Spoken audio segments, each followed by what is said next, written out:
Today we're going to be taking a look at this TRSC Industries very proclaimed on Amazon survival kit for $26.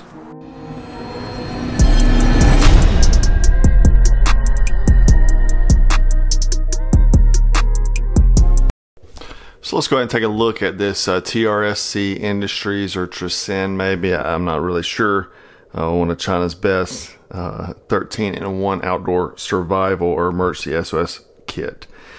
This has got a whopping 445 reviews on Amazon with 4.5 stars. So this would seem to be a great survival kit, right? It's $26. Like I said, 13 in one.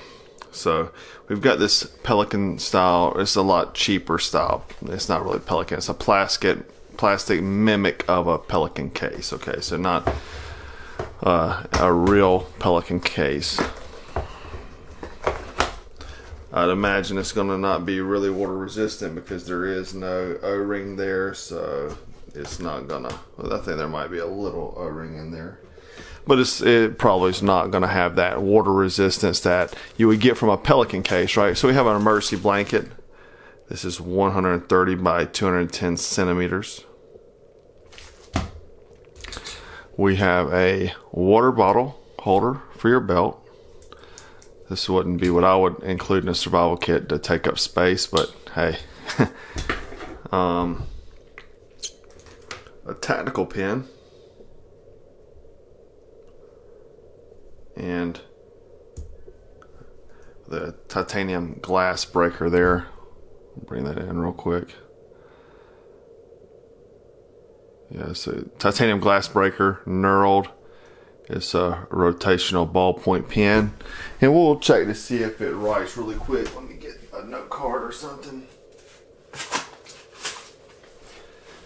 I mean, a pen should be able to write. I'm sure the tungsten glass breaker will work. So there's some kind of wax there. You got it right through. Okay, so the pen works. That's a plus. The pen feels quality as you'd imagine on most tactical pens. You know, so I would say this is actually a pretty good, decent pen. A flashlight with a zooming feature. Now I've already looked at this. It's pretty doggone horrible unless you have it zoomed in like this, which doesn't give you a lot of throw, but it's a pretty horrible flashlight.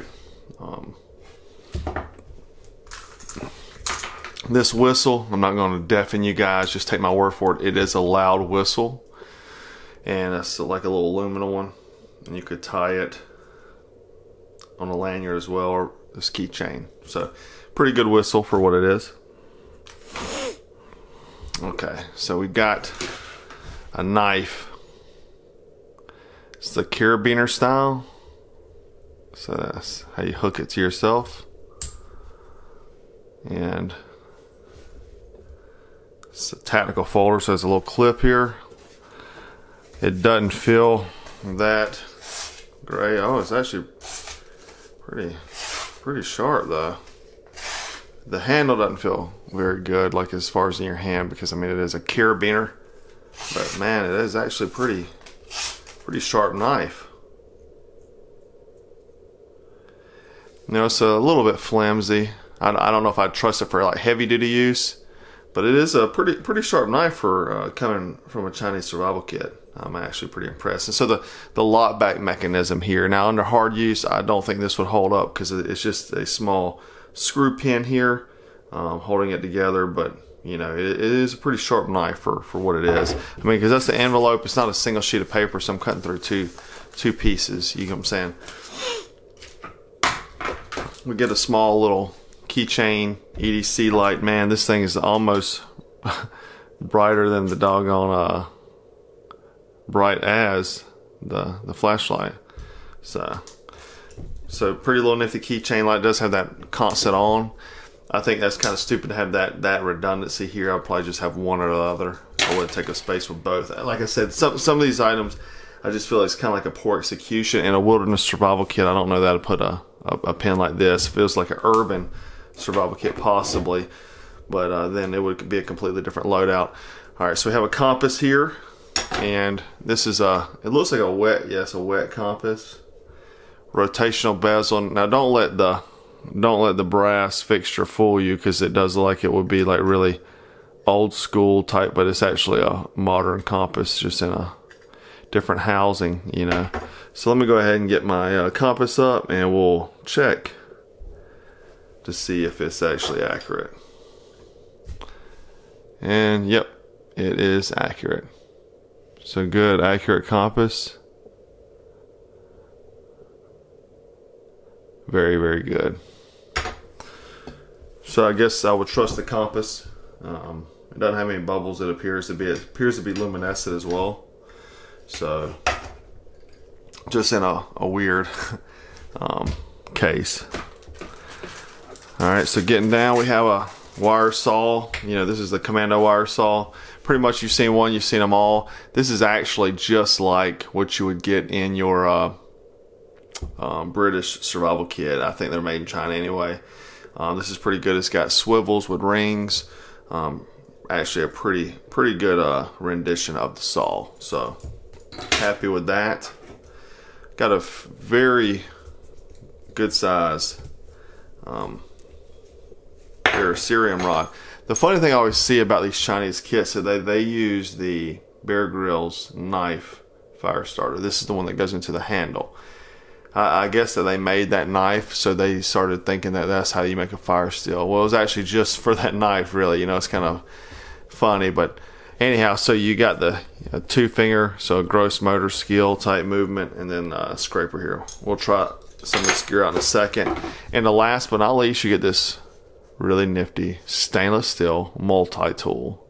Got different items here. We'll bring them in and let you see all of them. Can opener, knife edge, screwdriver, ruler, can opener, 4-position wrench, butterfly wrench, saw blade, direction, ancillary indication, 2-position wrench, lanyard hole, keyring hole. So we'll go ahead and check out a few of these items and actually use them and see how they fare. You got this tool right here, right? So let's go ahead and try this.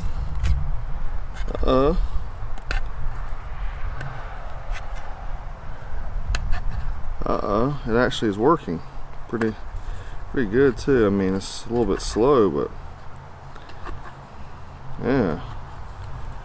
yeah, pretty doggone good, I'd say. Yeah, not bad.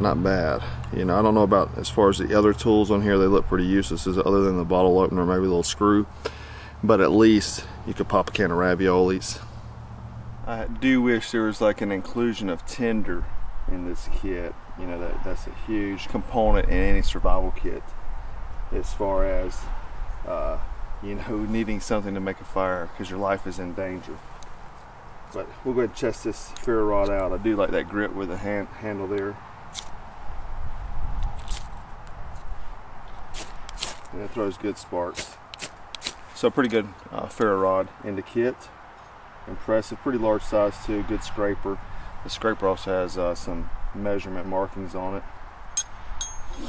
Alright guys, so in my opinion, really this isn't a bad kit for $26.